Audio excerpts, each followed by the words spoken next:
All right, good morning. How's everybody doing out there? Happy Monday. Good I morning, see a Chad. bunch, I see a bunch of you jumping on. Good morning. Good morning. How's everybody feeling this morning? Good. I didn't win a box, Julie, but I was close.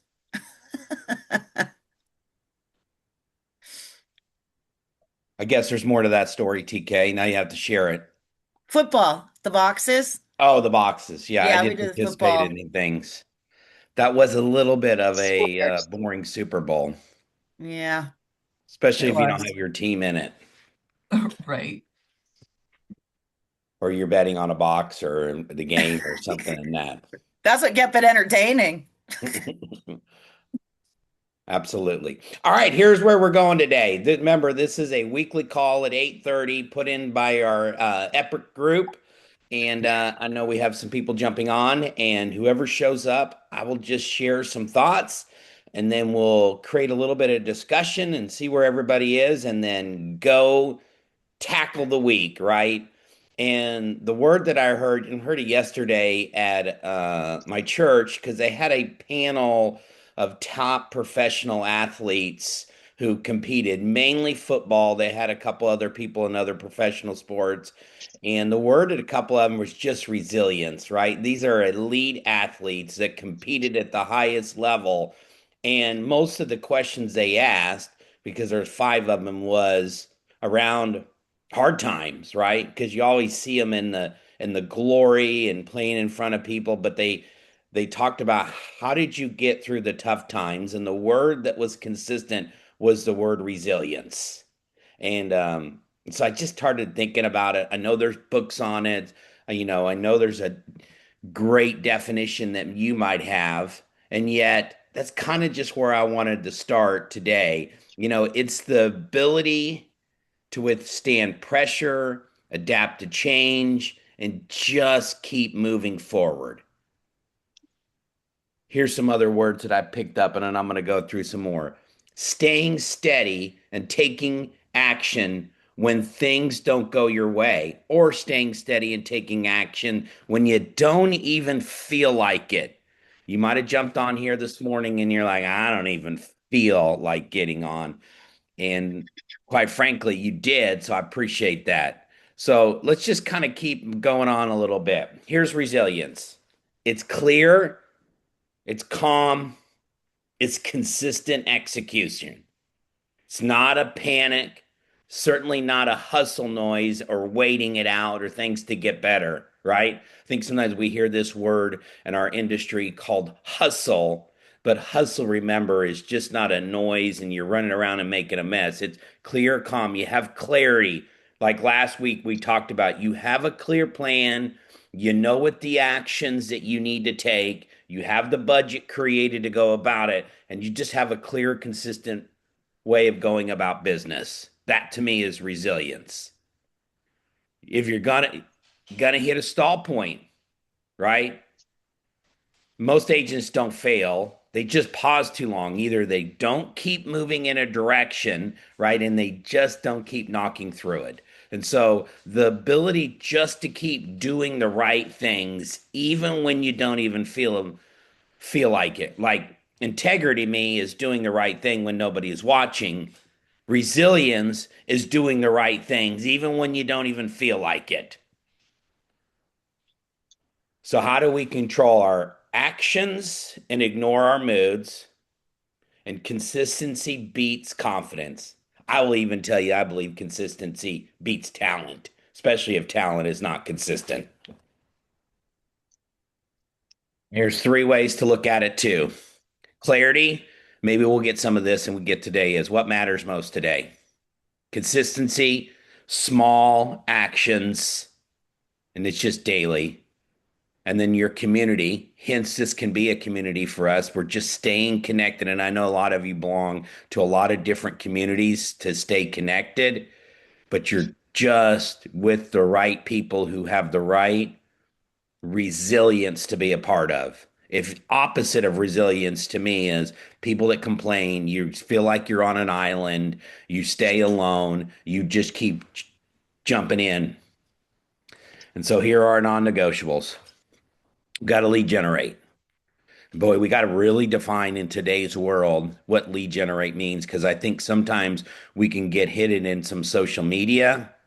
I think we can get lost a little bit in some AI conversations, which are all powerful things. I'm not telling you, but at the end of the day, as long as we do this business, we know a back and forth conversation, nothing's going to beat it. Having a conversation with somebody will build the relationship, builds the activity. So we got to do like lead generating in some form or fashion. We got to follow up. 2% of sales, if you've done research, 2% of sales are done on the first contact. 80% of sales are done on the 8th to 12th contact or conversation. So we all know the fortunes in the follow up. You've heard all these things. We got to sharpen our skill, and our skill's going to look a little bit different than it looked 3 years ago. But we got to have the ability to walk people through some tough conversations. And somebody asked me, it was like, hey, how's business? And I'm pretty transparent. And I go, January for me in the business I ran was rough. And they said, oh, it's because their interest rates. I said, well, that's one factor. The next factor to me is I think a lot of our consumers or people who should be need to make a move are just lacking confidence in the world that we live in because all this noise that's coming in directions and you know my father-in-law said, he goes, it seems like we have an election every month in our country, and all that is just noise. So our ability to sharpen our skills to walk people through this journey we call real estate. And then the next piece is we got to protect our energy. We've got to have routines and ways to go about it. And this device that we carry, right, got to be careful with it because it is a filter for our brain. It can do some powerful things. It can also kill our energy. So the pressure is easy. If it was easy, anyone would do it. And easy markets does hide people's weaknesses. Hard markets build leaders. And when I say hard markets, I believe there's an opportunity. This is going to be a fantastic year. I shared that with you last week. I don't know exactly when everything will really start moving and going in direction, but I visit with top producers and they're just telling you some of them had their greatest January that they've ever had, ever in this business. Yet I know the activities and the things that they're doing. So you don't need a better market. You don't need to say, I hope interest rates get better. If it sounds like I'm preaching at you, really, these are conversations inside. Please don't feel like I got in here and go, man, Chad's just preaching at us. No, these are my conversations. The reason I like doing this call is it gets me up and rolling too, right? In my mindset, we just need stronger habits. So decide today what won't change? What are you not going to give up on that you're going to put a flag in the ground and go, no, this is where I'm going to be resilient. Right. What are some thoughts? Anybody hear anything? I think going back to doing the right things, doing the things we need to do, it all comes down to habits and rhythms and being compelled to do the lead gen to make the contacts because we have set ourselves up in a pattern that we're just compelled to. It doesn't seem right if we don't. What's compelling you today, Well, what's Travis? compelling me today actually is taking care of the transactions I need and or taking care of the things I have going, and that can easily distract me Mm, from doing the lead gen. yeah. What's compelling me truly though is fear in that last night while scrolling through the movies to watch, my wife says, are you okay? Would it be okay if we watched The Big Short? And we watched The Big Short, and I couldn't go to sleep easily because I lived that. And so that's Mm, what's compelling me today, mhm. truly. Yeah. Travis, yeah, thanks for sharing. That is a scary movie, how we ever got there. Remember, this market is not like that market too, by the way. We No. have people that have lots of money in homes and built up with, equity. But I also look at, and Gary said this in a quote, and it just resonated with me. Never let dealing with business get in the way of finding business. Hmm. No matter what you got in your pipeline, we got to go out and we still got to lead generate and we got to keep finding. And we know some deals are just harder to hold together today than they were 3 years ago. Yeah. Yep. Good Chad, I have stuff. a question. So Yes. we talk about lead generation, and I've worked with my MAPS coach on different strategies. Sometimes things are smooth, and like resilience is a really good technique or strategy. What would you say, or what are some of the top producers doing for lead gen? Can you shed some insight on that? Yeah, it's going to go back fundamental. It's nothing exciting. They are calling their database. When I Uh-huh. say their database, they're calling the people that are close to their closest sphere, VIPs, their people that have give them. They've called them more than ever, and probably more than just once a quarter.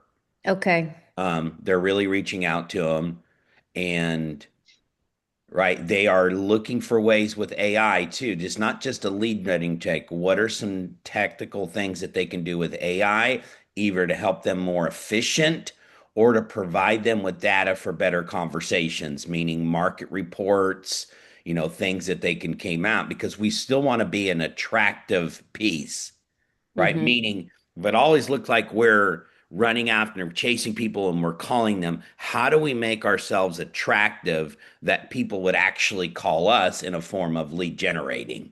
So I Mm-hmm. think of ways that make us attractive is right. We have high level content that's on our social media that people actually want to look at and just made them smarter watching your reel. Mm-hmm. Two is if we're looking for ways to be client appreciation or events or something that's really exclusive. Because remember, people want to be in a community as well and brings them in to some circles. So nothing where you're going to go is, oh, I got on this call to go, I learned a different technique. Remember, this is a mindset. 90% of what we do is mindset. Mm-hmm. Anybody want to add to that? Something they're doing today that they're finding a source of business that and it could be a timeless skill or strategy. I mean, my coach was saying something like, I guess I've heard from other people, like, contact 5 random strangers a day. Like, does that technique make sense? Does it, I mean, just, Oh, you're at a oh, store. yes, but only after you've exhausted your past clients and or people that know you the best. Okay. Because why So would one you thing, want to talk? Because it's no like trust, right? To five strangers, you got to build the know and the like and the trust to get them to be able to do something. And you could do that quickly, Right. but I'd rather do it with people that already trust me and like me. Mm-hmm. And are people still making, 10 to 20 contacts a day? What's the rule of thumb?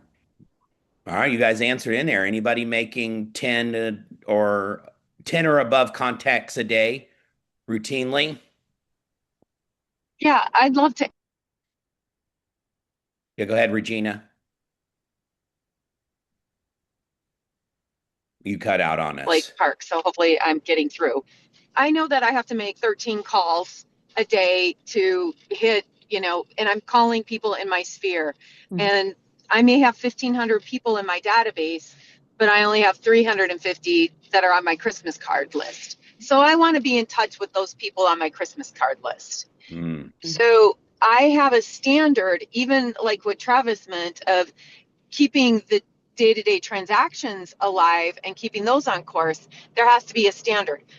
13 is doable in a day, and no matter what, I have to, if I get busy with stupid stuff, busyness, I have to make at least 5 voice to voice, person to person contacts with Mhm. people in my database, those spheres. So I have to keep that alive. So yes, I have my goal and then I have a standard.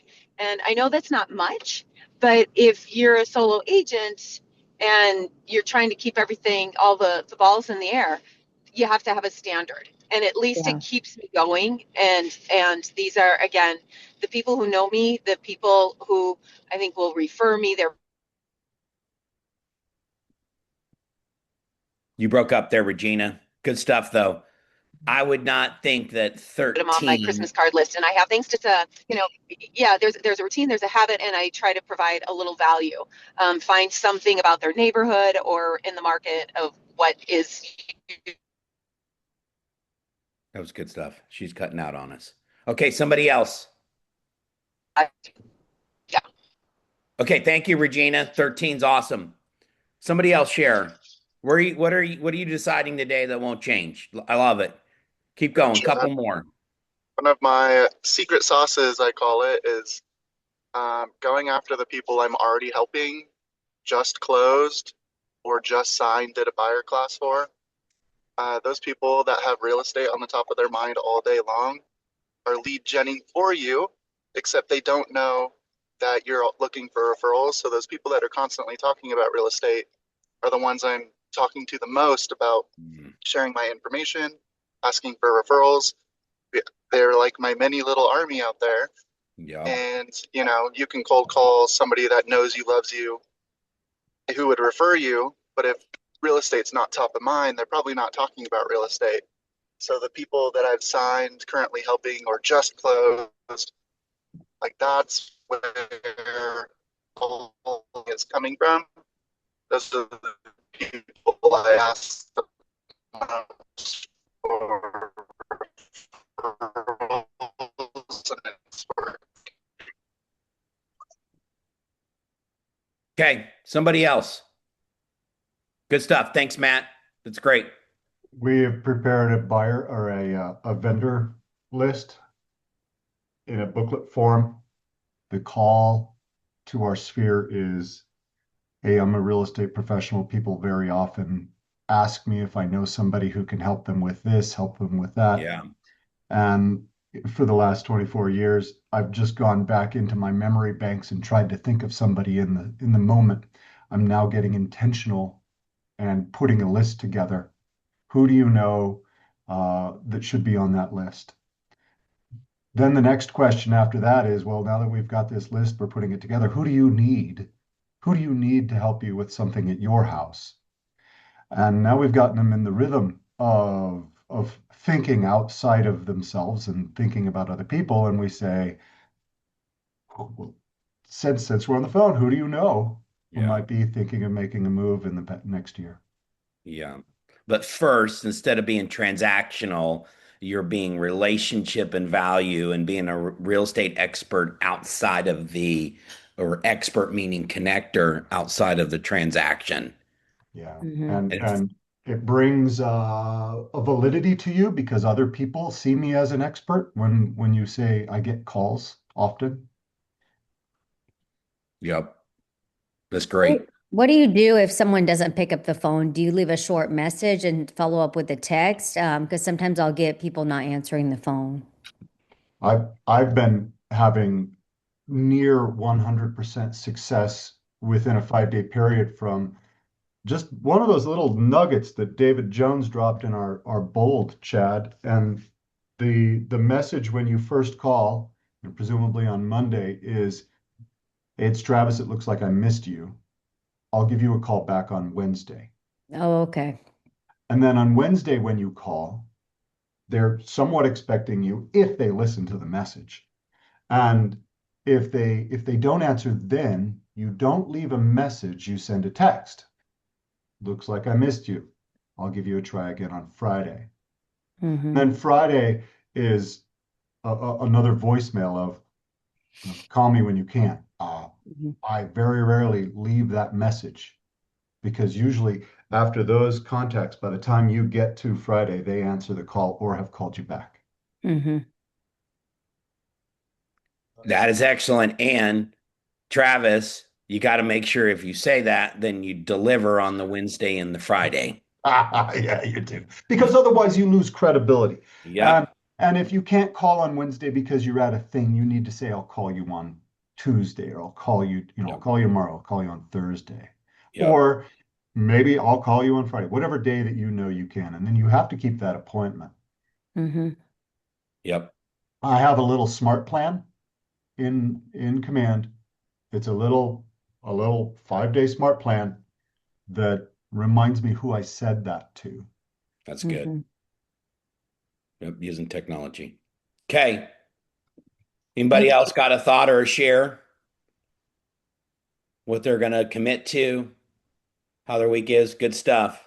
Boy, I'm hearing from more Colorado group. You do know they're an hour ahead of us for everybody in Texas. So, Mona, you did jump on. Anyone else that should be live and awake? You should be in the middle of almost lead generating, in the middle of it. Pretty close. Any other final thoughts? Can you hear me? Yes, go ahead. Hey, I'm kind of just brand new, but I've been trying to make sure that I contact 30 people a day. I'm doing cold calling, and it was a little rough last week. I had to do a couple extra hours on some of the days, but I was just trying to make sure that I do hit the goals that I was setting. Keep going. That's excellent. Don't stop. Right? I mean, that's the particular. You don't take a pause. Just keep chipping away. We know the dam will break loose in this business. And if you get a potential lead in a candidate, don't be afraid to go leverage a top producer to help you. Because if you talk to a top producer and go, hey, I got a really good lead, I'm not confident in my skill to be able to close them, work with them. Would you partner with me? Yes, you have to give up some of your commission. Who cares, right? Because you're going to get a little bit of Yeah, something. Don't be afraid to leverage a top person to go help you. And they will, by the way. So great stuff. Okay, what else we got? One more. Anybody got a thought or a share? And then I'll let you go. All right. One of the things, Chad, Yeah. I'll mention one thing. One of the things my coach told me is in addition to calling the database, like I do 10 in the database every day, non-negotiable, then comment on 5 people's Facebook posts, DM 5 people. So some of the social media stuff I think is also helpful because a lot of people may or may not be next to their calls. I know in my database, a lot of people don't pick them up, but when I text them, they'll text me back quickly. But a lot of my contacts are on social media. So if you're commenting on their posts and getting engaged on social media with them, I think that helps too, just the overall presence. Yep. Okay. All right, let's go be resilient this week, no matter what happens, even if you don't feel like it. Let's go to work. Let's go do some great things. Remember, your conversations matter. Look for some value adds that you can give. And this is you go inside, right? Go dominate the closest people for in front of you first before we need to go outside of it, because Mm-hmm. that's where your business is going to come from. Mm-hmm. Okay. Appreciate you guys. Go make it a great week. Thanks, Call Chad. me if you need Thanks, something. Chad. Thanks, guys.